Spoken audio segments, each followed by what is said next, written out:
On commence par la partie définition. Alors, c'est une question vraiment très fréquente dans les annales. Et pour les candidats qui vont passer la session 2021, c'est fort probable que ça soit parmi les questions parce que c'était pas le cas dans les EVC de la session 2020.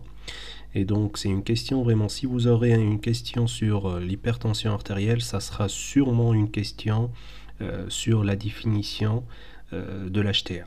Donc, il y a le sujet numéro 1, EVCP 2016, Monsieur O, âgé de 78 ans, qui a présenté à plusieurs reprises à votre consultation une pression artérielle de 170/80. Et donc la question numéro 2, comment pouvez-vous valider le diagnostic d'hypertension artérielle et détailler votre réponse?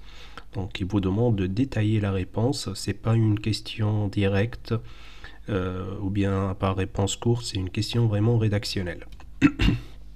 Le sujet 2, pareil, donc je vous ai dit que ça se répète vraiment dans les annales. EVCF 2014, pareil, c'est un homme de 82 ans, sans antécédent, qui se présente à votre consultation pour une vaccination antigrippale. Et ça peut être donc le cas d'une vaccination anti-Covid aussi. Vous lui trouvez une pression artérielle à 160/80 mm de mercure. La question, c'est pareil, comment confirmez-vous chez ce patient le diagnostic d'hypertension artérielle permanente?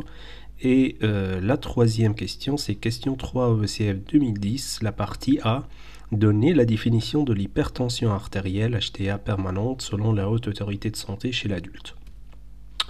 Donc, la réponse, il faut vraiment répondre de cette façon, avec une réponse rédactionnelle. Donc, la confirmation de l'hypertension artérielle se fait par mesure de la pression artérielle systolique et diastolique au cabinet et à domicile.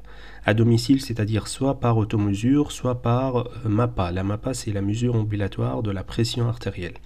Donc, avec une mesure, il y a des conditions. Que le patient il soit au repos, en position assise, patient au calme après 5 minutes de repos, avec un matériel homologué semi-automatique et un brassard adapté aux deux bras. Vous pouvez avoir juste une question sur les conditions de la mesure de la tension artérielle.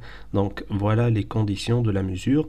Et si vous aurez une question complète rédactionnelle, il faut vraiment les mettre parmi la réponse, dans la réponse, parce que ça fait partie de la notation de la réponse. Si vous ne les mettez pas, vous n'aurez pas la note complète.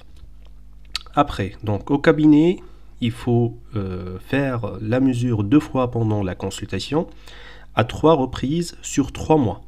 Donc je vous ai mis en vert pour retenir les chiffres et avec une recherche aussi d'hypotension orthostatique associée lors de la consultation. Donc on parle d'HTA si la pression artérielle elle est supérieure ou égale à 140/90 mm de mercure au cabinet. Ça c'est pour le cas de la mesure au cabinet. À domicile, par automesure, donc on a la règle de 3, donc 3 prises le matin et 3 prises le soir, et ça c'est pendant 3 jours d'affilée. Et on parle d'HTA si la pression artérielle elle est supérieure ou égale à 135/85 mm de mercure.